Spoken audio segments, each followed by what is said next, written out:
Malalaman natin kung sino nga ba ang unang Shadow Monarch at ano nga ba talaga ang kanyang nakaraan, at magsisimula na din ang laban ng Architect sa grupo nila Mr. Choi. Kaya naman simulan na natin ng kulang sa chapter 124 up to chapter 126 at ang kabuuan ng chapter 128. At kung bago ka lamang sa aking channel ay mag-follow and subscribe ka na upang maging updated ka sa ating solo leveling manhwa review. Maraming salamat, let's go! Hindi makapaniwala si Reiji sa halaga ng bawat araw ni Yuri dahil maliligtas niya daw ang bansa ng Japan sa halagang $3.6 billion kada isang taon, at mas mura na daw ito kung ikukumpara sa rate ni Thomas Andre na nasa 36 trillion ang halaga. Tanong ni Minoru kung nakakaintindi raw ba ng Russian si Kanae dahil ano daw ba ang sinasabi ng lasing na si Yuri, pero sagot ni Kanae na hindi raw siya sigurado pero nakakatiyak daw siya na hindi ito maganda. Natatawa si Yuri dahil ano raw ba ang pipiliin nila Reiji, ang magbayad sa kanya o isuko nila ang Japan para makatipid ng konting pera. Sa palagay daw ba nila ay may choice pa sila ngayon upang mamili dahil sa totoo lamang daw ay lumuluhod dapat sila Reiji sa kanyang harapan habang dinidilaan ng kanyang sapatos. Pinapalabas daw ba ni Yuri na sobra siyang tiwala sa kanyang kakayahan, at sagot naman ito na oo naman sapagkat mas mainam na daw siya ang kuhanin kung ikukumpara sa daang-daang hunter na katulad daw ng nasa likod ni Reiji. Tiyak daw na sila ay iniinsulto, wika ni Minoru, at sagot naman ni Kanae na kahit hindi niya raw maintindihan ang sinabi nito ay nakita niyang minalit sila ni Yuri. Isang magic ang pumalibot sa paligid ng dalawang S-rank hunter dahil hindi raw sila makakagalaw sa kanilang pwesto nang walang pahintulot ni Yuri. Pwede naman daw nilang subukang gumala kung kaya nilang gawin, at sa isip ni Minoru na kahit sila ay parehas lamang na S-rank hunter ay nagawa ni Yuri na hindi sila pagalawin, at sa isip naman ni Kanae na pakiramdam niya raw ngayon ay para siyang tinali habang nakatayo. Harangan daw ni Yuri ang S-rank gate na nagpakita sa Japan, at bilang bonus ay bubuhayin niya raw ang dalawa na walang hinihinging bayad. Nakumpirma na daw ni Reiji ang kakayahan ni Yuri, subalit ang government daw nila ang magde-decide kung kukuhanin nila ito, at sa kanyang isip na tama daw kaya na i-hire nila ang katulad ni Yuri Orlov, at maaari daw ba siyang tumawag ngayon sa kanilang bansa. Sumunod ay pinakita na lamang na si Yuri ay nakarating na sa Japan, at tanong ng reporter kung paano daw nito harangan ng gate, at sagot naman ito na gaya daw ng lagi niyang ginagawa ay magdodrawing daw siya ng isang malaking magic circle sa paligid ng gate, at kahit sino raw ang nasa loob ng gate na ito ay hindi raw magagawang makalabas. Ibig sabihin daw ba ni Yuri na kaya niyang harangan ng mag-isa ang isang S-rank gate, at ano daw ang masasabi nito sa mga taong hindi naniniwala sa kanyang kakayahan? Kung gagamitin lamang niya ang sarili nitong magic ay imposible daw niyang ma-maintain ang barrier, subalit nagagawa daw ng kanyang ability na higupin ang mana sa paligid, at kung maglalagay daw ng napakaraming magic crystal sa Tokyo ay higupin daw ito ng kanyang magic circle. Sa oras daw na maging active na ang kanyang barrier ay higupin nito ang mana sa paligid at magpapalitan nyo sa mas malakas na barrier. Kaya naman wag daw nilang kalimutan kung sino ang magliligtas sa kanilang lahat. Hindi raw sigurado si Chairman kung magagawa ni Yuri na harangan ng isang S-rank gate, pero sigurado daw siya kung ano ang mangyayari kung sakaling mabigo ito. Ano raw ba ang ginagawa ni Jinwoo sa mga nakaraang araw? At sagot ni Mr. Wu na ngayon daw ay kasalukuyan itong nire-raid ang mga gate sa Seoul. Nag-request daw ng permit ang Ajin Guild sa lahat ng gate na may marka, pero dahil may mga gate daw na lumitaw sa teritoryo ng ibang guild ay sinusubukan nilang maiwasan na magkaroon ng alitan. Natatawa ang chairman dahil nagagawa ng Ajin Guild na makipagsabayan sa major guild ng Korea, at na-request din daw nila Jinwoo na i-raid ang mga gate na malapit sa kanila sa loob ng isang linggo sa hindi malamang dahilan. May tumatawag daw ngayon kay Mr. Wu at maaari daw ba niya itong sagutin, at sagot naman ng chairman na siya ay aalis na rin dahil meron pa siyang appointment na pupuntahan. Sumunod ay pinakita ang isang kontrata na naglalaman na ibibigay ng Japan ang lahat ng magic stone sa Jeju Island, at bilang kapalit ay gusto nilang i-hire ang ating bida. Sinabi ng translator ang sinabi ni Mr. Matsumoto, at napangiti naman ng chairman dahil kinakalungkot niya raw sabihin na hindi parte ng Hunter Association si Jinwoo. Aware naman daw si Matsumoto sa bagay na yun, pero hindi raw nila makokontak si Jinwoo kung hindi tutulong ang Korean Hunter Association dahil ang gusto lamang nila ay makipag-negotiate sa ating bida. Hindi makapaniwala ang chairman na willing i-give up nila Matsumoto ang ganong kalaking pera para lamang makausap si Jinwoo, at maaari daw kaya na wala ng kakayahan ng Japan na pigilan ng S-rank gate ngayong wala na si Mr. Goto, at hindi rin naman daw masama ang offer ng mga ito base sa record ni Jinwoo. Gusto raw makipag-usap ni chairman ng walang interpreter, at nagulat si Matsumoto dahil marunong pala ang chairman ng Japanese language college. At sagot ng chairman na may business daw kasi ang kanyang ama sa Japan noong siya ay bata. Kung may binabalak na naman daw na kagaguhan si Chairman Matsumoto ay mas mainam daw na tumigil na ito at tanong ni Matsumoto kung ano raw ba ang ibig sabihin ni Chairman. Napag-alaman daw ni Chairman na pinutol na daw ng Blade Guild ang koneksyon nila kay Matsumoto at dito ay napatayo ang Chairman ng Japan. Halata naman daw dahil tinanggihan ng Blade Guild ang pondo na mula sa Japanese Hunter Association at tinanggap ang pera na galing sa government. Originally daw ang Blade Guild ang nagsisilbing paa at kamay ni Matsumoto pero ngayong wala na si Mr. Goto ay nahihirapan na ang Japanese Hunter Association na kontrolin ng ibang guild na naglalaban-laban sa kapangyarihan. Kung hindi raw mahaharangan ng gate sa Tokyo, ang lahat ng responsibility ay si Matsumoto ang mananagot at kahit daw hindi maganda ang intensyon ni Mr. Goto ay nagsilbi raw itong representative ng Japan kung kaya't ang kamatayan daw nito, ang pagbagsak ng Blade Guild at ang sakripisyong ginawa ng Korea ang resulta ng maduming plano ni Matsumoto ay babalik din sa kanya mismo. Ito raw ang kamera na konektado sa receiver na galing sa team ni Mr. Goto at sa palagay daw ba nito na hindi niya malalaman ang lahat-lahat. Hindi raw ito ang tamang oras upang pag-usapan nila ang tungkol sa Magic Crystal dahil sa oras daw na mailabas ito sa publiko ay sigurado na si Matsumoto ang sisisihin ng lahat. Dito ay dinurog ni Chairman ang receiver at lamesa dahil sa sobrang galit, subalit hindi naman daw siya ganun kasama upang gawin ang bagay na yon sapagkat hindi niya nais na bumagsak ang buong Asia dahil lamang sa isang masamang plano kung kaya't magpasalamat daw ito sa ginawa ng ating bida. Sumunod ay sinabi ng architect na ang sagot daw na hinahanap ni Jinwoo ay nasa kanyang kalooban kung kaya't siya na raw ang bahala kung pipiliin niyang makita ang data na naglalaman ng memory sa nakaraan. Dito ay walang alinlangan na tinanggap ni Jinwoo ang memory of the past kung saan isang malaking liwanag ang pinakita at sa sumunod na eksena ay bumungad kay Jinwoo ang libu-libong mga halimaw na tila bahanda na sa isang digmaan. Napa-OMG si Jinwoo sa dami ng halimaw na kanyang nakikita at napatanong siya kung saan daw ba ito tumitingin at nang siya ay lumingon ay nanlaki ang kanyang mga mata dahil sobrang lalaking gate ang nasa kalangitan at hindi raw maaari na ito ang Earth na kanyang alam. Ang army daw na ito ay binubuo ng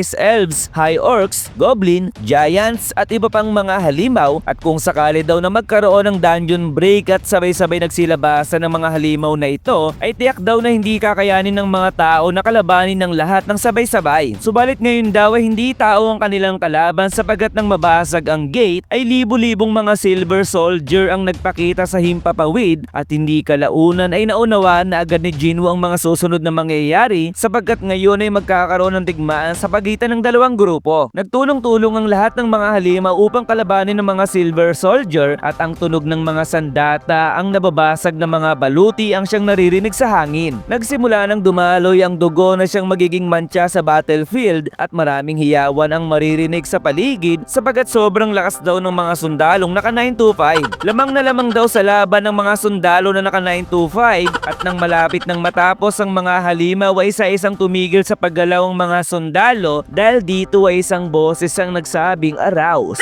Nakita ni Jinwoo na yun ang kanyang skill na Monarch Domain at Shadow Extraction na ang ibig sabihin daw ay ito raw ang unang naging Shadow Monarch. Ang mga halimaw daw ay tinaya ang kanilang buhay subalit ang kanilang kamatayan ay hindi masasayang sapagkat hindi pa ito ang kanilang katapusan dahil ang buhay na nawala sa kanila ang magsisilbing bagong kalakasan. Kaya daw magsamo ng unang Shadow Monarch ng ganitong karaming mga shadow na hindi raw may kukumpara si Jinwoo dito at ang lahat daw ng mga shadow ay nagsimula ng atake ng mga sundalo na may 925 at makikitang wala ng silbi ang kanilang mga pag-atake. Kapag sisimula muli ng digmaan sa pagitan ng dalawang hukbo ay matinding pagsabog, pagyanig ang nagaganap sa paligid at dapat raw ay mananalo na dito ang mga silver na sundalo subalit sa paglitaw ng isang nilalang ay biglang nabaliktad ang kanilang sitwasyon. Sa pagtaas ng sandata ng Shadow Monarch ay madali niyang nahiwa ang mga kalaban at sa pagtakbo ng kanyang kabayo ay ginamit niya ang Ruler's Authority upang sugpuin ang kanyang mga kalaban. Paulit-ulit lamang nabubuhay ang mga shadow upang tapusin ang lahat ng kalaban at kung saan daw magpunta ang Shadow Monarch ay bakas ang pagkasira sa bawat daanan nito. Sigurado na ang pagkapanalo ng Shadow Monarch sa digmaang ito hanggang sa dumating ang isang grupo ng mga nilalang. Sumunod ay pinakitang sila Mr. Choi ay nasa harap na ng pinto at nakakaramdam raw siya ng malakas na mana at sinabi daw nila Mr. Wu na nasa loob daw ba ang ating bida. Hindi raw ito ang mana ni Jinwoo sa isip ni Baby Cha at ngayon daw ay makikita niya na ang itsura ng double dungeon at dahil may utang na loob daw siya sa ating bida ay tutulong daw siya ngayon upang malaman ang katotohanan katotohanan sa likod ng Double Dungeon. Naalala ni Mr. Wu ang sinabi sa kanya dati ni Jinwoo na hindi siya ang nag-clear sa Double Dungeon at kung ganun daw pala ay bakit pa ito bumalik ngayon dito at tiyak daw siyang hindi ito isang coincidence. Nagulat si Mr. Choi sa kanyang nakita dahil anong klaseng lugar daw ang nasa kanyang harapan, so ibig sabihin daw pala na totoo ang kuro-kuro tungkol sa Statue of